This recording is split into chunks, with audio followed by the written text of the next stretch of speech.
Good morning. It's me, your science teacher from National Papson Kasky. Today I am here to continue your second lesson pressure. In our previous class, we have discussed about the some related term of pressure. First one, we have discussed about the liquid pressure and a solid pressure in our first class. And also we have discussed about the Pascal's law. Different instrument or a device depend upon the Pascal's law. Archimedes, and also we have discussed a little bit about the Archimedes principle. Archimedes principle. What is the Archimedes principle? When an object wholly or partially immersed in a liquid, in that times it displays. In that times the upthrust is act on it, which is equal to the liquid displaced by it. The weight of displaced liquid is always equal to the upthrust. We have discussed in our previous class, isn't it? Okay, student, please look the statement of the Archimedes principle. When a body is partially or wholly immersed in a liquid, when a body is partially or wholly, either all the parts of this object is immersed in a liquid, or the little bit or little part of this object was dissolved in a liquid, it experiences an upthrust. In that times it experiences an upthrust which is equal to the weight of displaced liquid, isn't it? I hope you are clear in this statement. Now we are turns to the verification of Archimedes principle. Archimedes principle is verified by the experimentally. For example, to take one water tank, or is keep the one cylinder.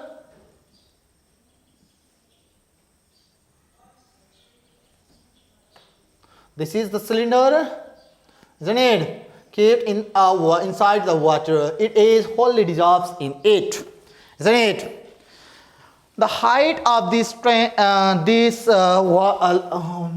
cylinder is h. Height of this cylinder is h, and the height of this water tank is h1, and the height of this water column is h2.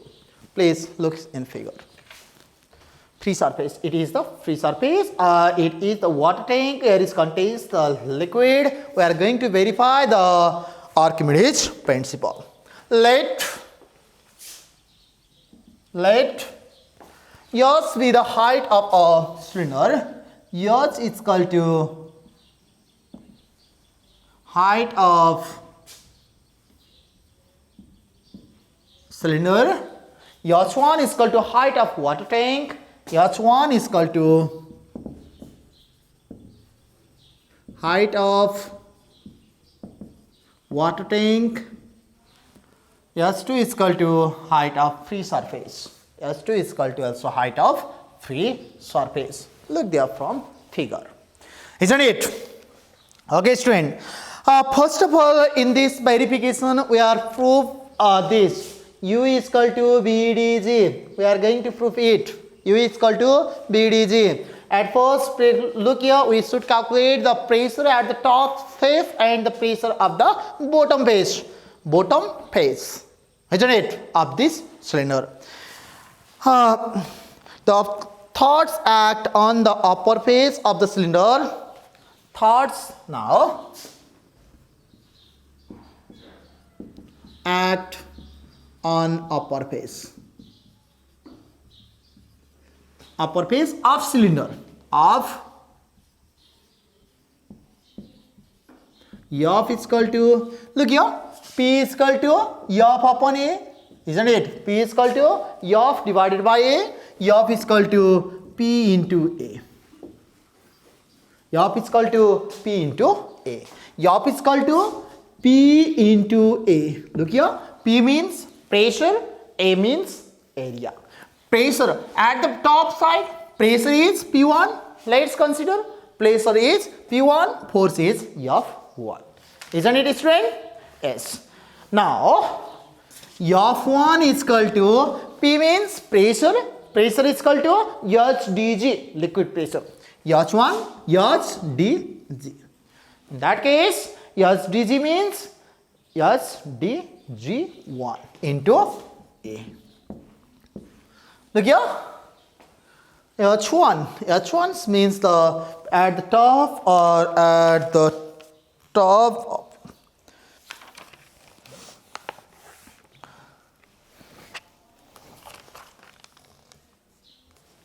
let's once time this is called the H1 and this is called the H2. It is the best for us. Now the thrust act on the bottom. Thrust means force act on bottom or lower part face of the cylinder F2 is equal to P2 into A. F2 is equal to P2 into A, isn't it? P2 means F2 is equal to H2 dg into A. Equation second. Therefore, the net of upward thrust on the cylinder. Therefore, net upward thrust on the cylinder. F2 minus F1 is equal to H2 dg A minus H1 dg A. H1 dg A. Please look in this side.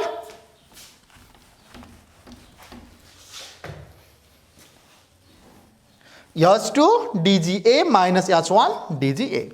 F2 minus F1. F2 minus F1 is called the upthrust. It's called to H2 dga. dga is common. In that case, H2 minus H1. Look here. This total area or total height is H2 and this height is H1. H2 minus H1 means H. U is equal to dga into H. Isn't it? A into H.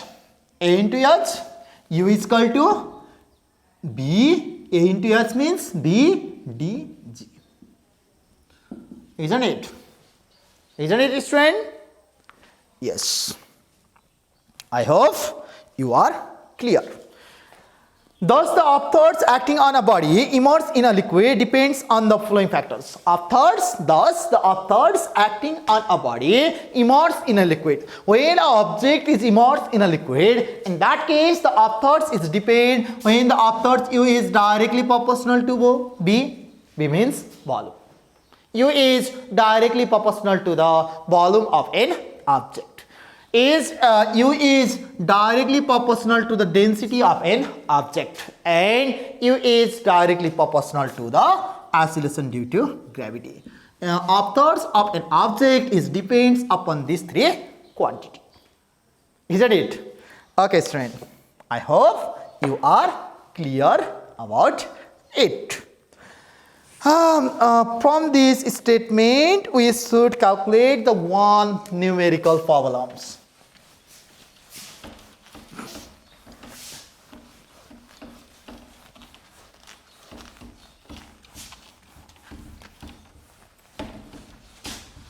Another one verification. Look here. Study the given diagram and calculate the upthrust. The given diagram and calculate upthrust.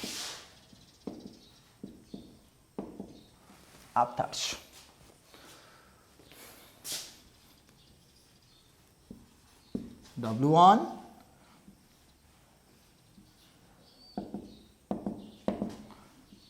W2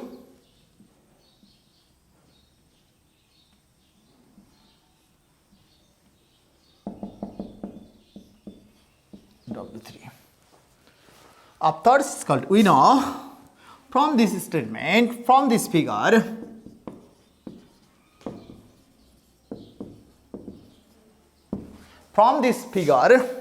W1 always equal to weight of an object in an atmosphere is always equal to the sum of weight of same object inside the liquid plus weight of displaced liquid. कुनै अब्जेक्टलाई एटमोस्फियरमा wait लिएको छ भने in that times the weight of object inside the liquid sum of that object weight inside the liquid and the weight of a displaced liquid is always equal. Isn't it? Okay, student. Now, and the second case, these questions frequently asks calculate the upthrust. Calculate upthrust. Upthrust means the U equal to weight of displaced liquid. Weight of displaced liquid. That means, therefore, U equal to W3. In your examination, there will be asked the one mathematical questions. These questions will be asked calculate the weight of displaced liquid, maybe asked or calculate the upthrust of that object. Isn't it? Out of these three quantities, W1, W2 and W3, maybe ask the one things. Any one. Either ask weight of object in atmosphere. Two quantity are given inside the liquid and the displaced liquid, the value are given. Either ask the inside the liquid, these two are given. Either ask the upthrust, weight inside the liquid and the weight in atmosphere should be given in that case. Isn't it? Okay.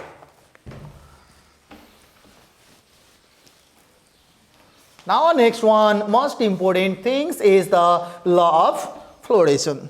We are turns to the next one term, which is called the law of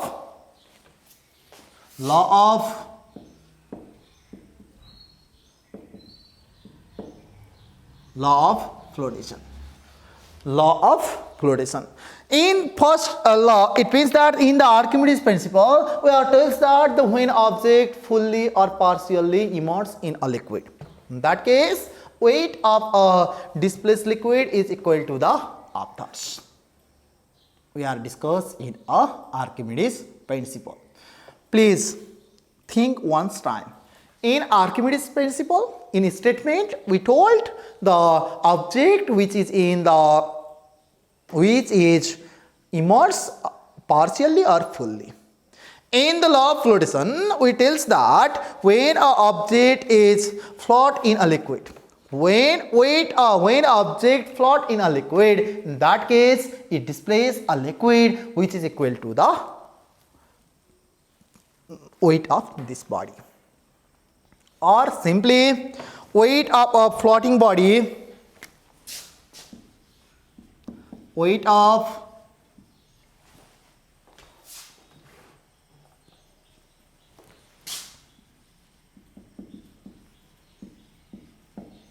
floating body is weight of floating body is equal to the weight of displaced liquid. Weight of a floating body is equal to the weight of displaced liquid, isn't it? Which is called the law of fluoridation. Law of fluoridation. In law of fluoridation, weight of a floating body is equal to the weight of displaced liquid. In Archimedes principle, when an object fully or partially immersed in liquid, in that case, weight of this body is equal to the weight of displaced liquid or upthrust in Archimedes principle. In your examination, there was maybe asked to write the difference between the Archimedes principle and a law of fluoridation. Maybe asked. Archimedes principle, in first one, you can write the statement of Archimedes principle and statement of law of fluoridation. See in diagram, see in that, in this slide, the difference between the Archimedes principle and a law of flotation. First one is the statement, isn't it? Number two, Archimedes principle always tells about the both types of object, floating object as well as sinking object, both types of object. But law of flotation tells about only floating object, hasn't it? Okay, I hope you are clear about this two statement. Statement is already clear. Archimedes principle tells about the both types of object. It means that the floating object as well as the sinking object. And the law of flotation is tells about only floating object, isn't it? Okay, student. From this one, there should be asked the one numerical problems. We are turns to discuss one numerical problems. Student, please look in these questions. An ice cube of volume 0.03 meter cube, and start to read the questions and write the given things. Solution: volume of ice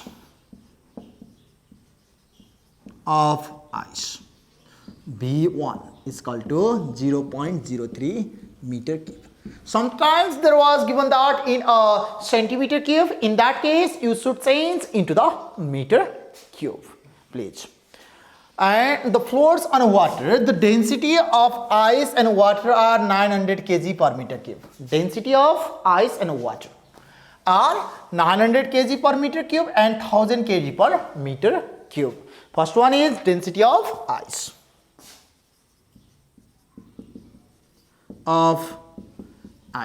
D1 is equal to 900 kg per meter cube, isn't it? Density of water of D2 or D1, density of water D2 is equal to 1000 kg per meter cube. Respectively, what fraction of volume of the ice would be in the air? What fractions of volume of ice would be in air? Or when an object is dissolved in water, like here, I have this jug inside the water. When this duster is dissolved in it, in that case, this part is saw in the outside. Or in that case, this part is shown in the ice. You should calculate what fractions inside the water. Here is contains the pool of water. This part, you should calculate the value of this part, isn't it? What fraction means in the ratio. This part, value of fractions of this part, you should calculate, isn't it? Okay, student. Now look here. Fractions of ice in air. Fraction of ice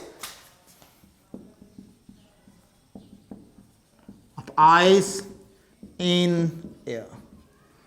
B 2 upon B1. Always you put it's equal to what? Always in the calculation of such types of problems, always you should put fraction of ice is B2 means the volume of water or volume of substance, volume of water upon volume of that substance. In these questions, there is the substance means ice, isn't it? Volume of water upon volume of that substance means the fractions of ice inside, outside the fractions of ice in air, isn't it? Okay. Now we have from the law of flotation, W1 is equal to W2. Or weight of an object inside the liquid is always equal to the law of floating, is equal to the weight of floating bodies, isn't it? Okay, student, W1 means the weight means the mg, and is equal to W2 means also weight means mg, m1 g1, m2 g2, isn't it? m1 g1 is equal to m2 g2.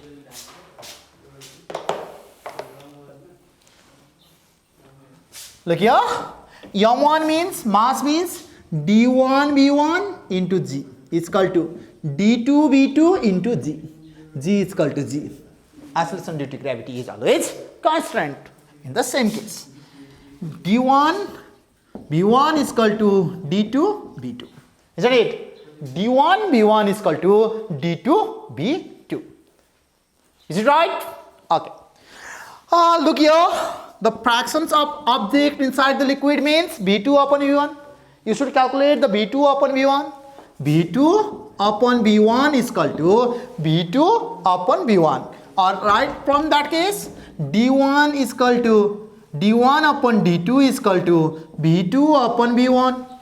You put the value of v2 upon v1 once time. v2 upon v1 always equal to density of d1 means, look here, density of substance. Its value is 900. 900 upon d2 means, always remember that d2 means density of water. Its value is 1000. It is the constraint quantity. 909, isn't it? Therefore, v2 upon v1 is equal to 9 upon 10 parts. Sometimes in these questions may be asked how many parts inside the liquid. Sometimes may be asked. In that case, this is the part inside the outside the liquid. Sometimes there was maybe asked how many part inside the water.